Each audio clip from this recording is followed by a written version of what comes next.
Howdy folks, Greyhawk 4x4 coming at you again, your resident vintage gamer. And it's that time again. It's Beer 30. Let's go.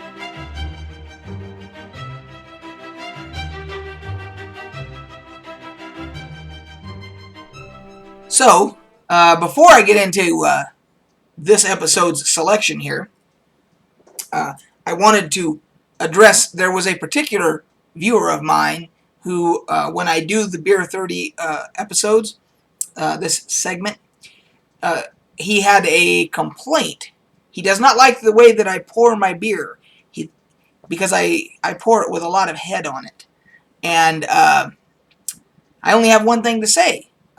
You pour your beer the way you like it. I will continue to pour my beer the way I like it. I prefer to pour so that it releases a lot of the CO2, which helps burst out the aroma and let the beer breathe a little bit. And to me, it presents more flavor that way.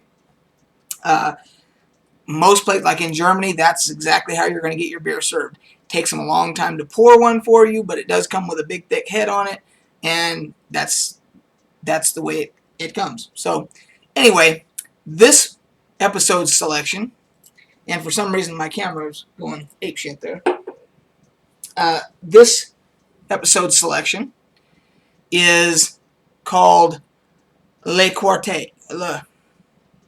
I don't speak French, so Le Quatre, I'm going to say.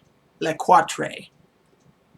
And it is a French, Belgian-style Saison-style beer by Red Rock Brewery, right there. They are a local brewery up in Salt Lake City, and I've never tried this one before. So, but I could tell you when I did pour it, it was quite aromatic. A lot of different aromas going on.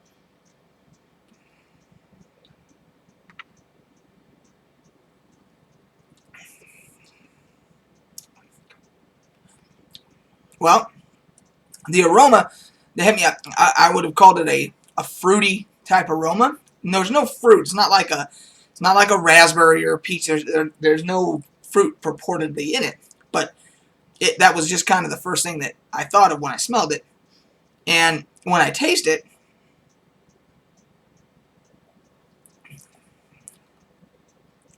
I don't really get any fruit tones at all. I get a very wheaty beer, almost like a filtered wheat. And Belgians, they do make a lot of wheat beers, and so forth. So you can definitely taste that influence here, and so it tastes to me kind of like a combination of a Pilsner and a wheat beer. So very complex flavors, pretty unique. I don't know that I've ever tasted anything quite like this.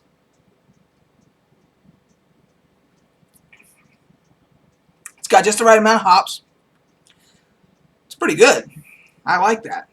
That is definitely different and delicious. So I will give that the definite thumbs up there. So for those of you that may be new to this segment, real quick, I am the vintage gamer on YouTube, or one of the vintage gamers. I like to call myself the resident vintage gamer on YouTube.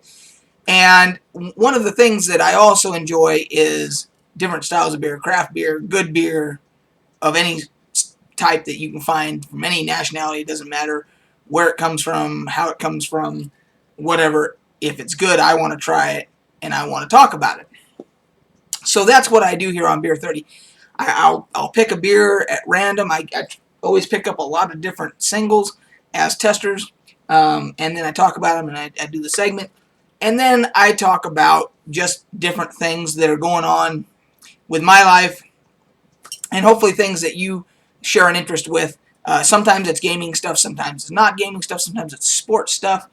And that's what we do here on Beer 30. So for this particular episode, I wanted to talk about Fear the Walking Dead, the new series by obviously the same makers of The Walking Dead.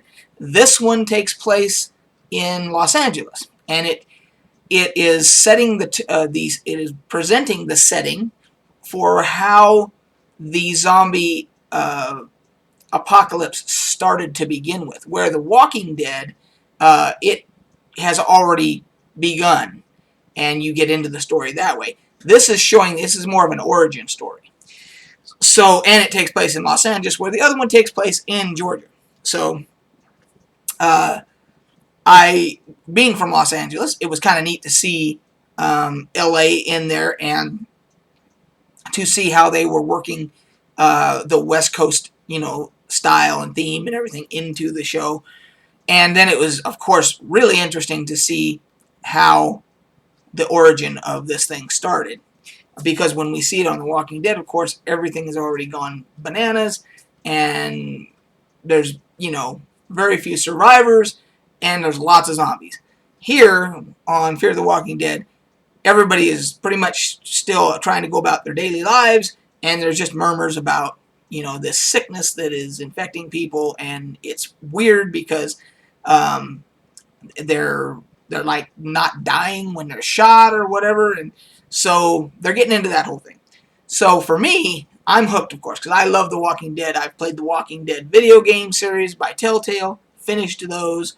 I've never read the comics. I probably should do that at some point, but played the video games. I watch the original series religiously, and now I'm going to watch this series religiously. And I was just curious to know if you're hooked yet, if you need several episodes to get you hooked into something or whatever. I'd be interested to know. So there's that. Then another interesting thing happened a couple days ago. I finally got my confirmation for my press pass for Salt Lake Comic Con, which is taking place next month. And I have covered every Comic Con since its beginnings. And so this is, I believe, the third year. And then they also have what they call the Fan X event, so they actually have 2 events a year. And I've covered them all since they started. So this will be like my 5th or 6th event, I think. I think this will be the 3rd Comic Con, and there's been 2 Fan X's, so this will be the 5th. So I was just getting a little nervous because they hadn't sent out any confirmations and so forth. So I will be going, and I will be covering it, and I will be doing videos for you guys. I will try to focus on the gaming stuff that is presented there. There will be gaming guests that will be there. Tracy Hickman of Dragonlance fame is always there because he lives right here, not too far from where I live, and so he's always there. So I will try to get an interview with Mr. Hickman for the channel, and then any other gaming stuff that I can cover, I will do, in addition to the other geek stuff that'll be obviously be going on. Anything that I think you guys will be interested in. So, and I do have my photographer from LA is flying in again, as he did last year, to help me with all that. He's bringing his professional camera and all that stuff so that we can do it right and all that. So, but one of the things that I'm going to be doing, at least part of one day, I'm going to, for my very first time, I'm going to cosplay. And I'm going to cosplay as Sir Davos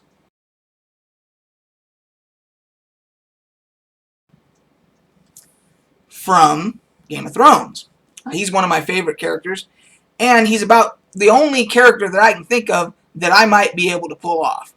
I've got the beard, same colors on the beard as you saw in the picture. My niece is a costume designer, so she's making my costume. And I went ahead and ordered the other additional stuff that I'm going to need, like this sword. This is a foam sword. It's, it's just foam and there's like PVC on the inside or whatever.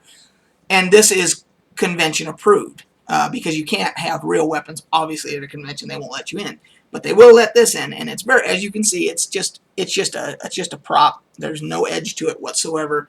It's soft, it's foam, it bends.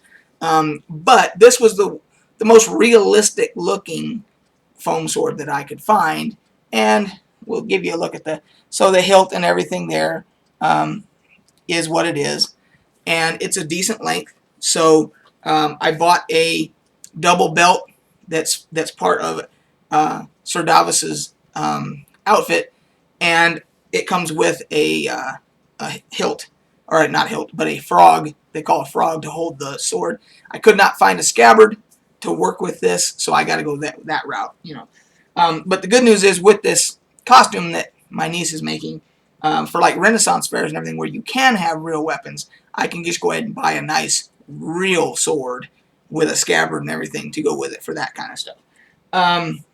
So once I get that, she's going to be sending me that, and I will don it, and with all the accoutrements and everything, and then you guys will get to see and tell me if I do or if I do not look anything like Sir Davos. So that's going to be happening. Excuse me. And I hope when I'm doing these videos, these beer 30s, I'm hoping that a little bit inside of me kind of says, well, hopefully when they see that I say, oh, it's that time again, beer 30, I kind of envision that you guys are going, oh, shit, beer 30. Pause.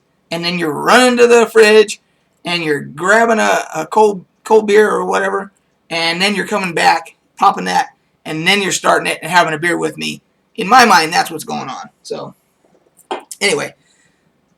So, that's it. Fear the Walking Dead, Comic-Con. Next thing I wanted to talk about was fantasy football. Many of you, I'm assuming a lot of you do play fantasy football, because apparently everybody and their brother plays it, according to the media and everything. I have said before, I finally, after many, many years, won my league last year. And so I'm hoping to repeat this year.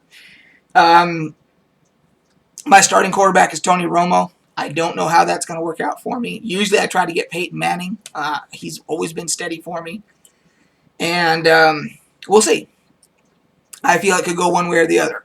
I would be interested to know how you guys feel about fantasy football. I would be interested to know, as for my channel, because I do consider that gaming. It is gaming. You are playing a game, you know, fantasy football. So to me, it's fitting for my channel, and it's sports related. And I always said I try to cover a little bit of sports stuff. Excuse the cuckoo clock there. So I'd be interested to know if you guys like hearing about fantasy football stuff, and if you guys would like to share how things are going throughout the season and everything, please just give me your feedback on that and everything. And then the final thing I wanted to talk about was my game room. When I did a video walkthrough and showed it a while back, 6 months ago I think it was, or maybe more. And I showed everything, and I said at that time it was about 85% done. Well, it's about 99.9% done right now. And when I say that's because I will always be tinkering and adding things and everything. But for the most part, it's finished, unless I decide to do something drastic. So my question to you is, would you guys have any interest in me doing a new walkthrough to show you all the stuff that I have added and changed, and stuff that's not in frame here that you can't see and all that? If so, I'd be glad to do that. But I also don't want to bore you guys with showing you stuff you've already seen if you feel that's the case. So let me know. And then the final thing I wanted to talk about is I talked about Comic-Con, but this is kind of related. It seems like the conventions as a whole are starting to be very strict on who they give press passes to. And they're starting to cut out what they call small media. I fall into that category obviously. And it seems that the general rule threshold is 1,000 subscribers. I have just under 500 subscribers. I would love to get to 1,000 subscribers, because it makes it easier for me to cover events and get press passes and get access to people to do interviews and things like that. So I'm asking for your help. if you feel so inclined, I would appreciate it when you watch my videos if you would click like or click don't like. If you don't like something, I'm not going to ask you to click like on it, but to do one or the other. And when you can, to comment, and if you like what you said and you want to, please share. All of that helps to grow my channel. And if I get to 1,000 subscribers, it will help me out immensely in being able to get into other events and cover things more in depth. So, in advance, I'd like to thank you guys all for that. I hope that everybody will support me and try and do that. I will appreciate it if you do that. So, without further ado, and so just for the guy who doesn't like how I pour my beer, see, that's how I pour my beer. I don't tilt the glass. I prefer it this way. Sorry. So, anyway, that's it, guys. It's been a 16-minute video, so we'll catch you guys on the flip side.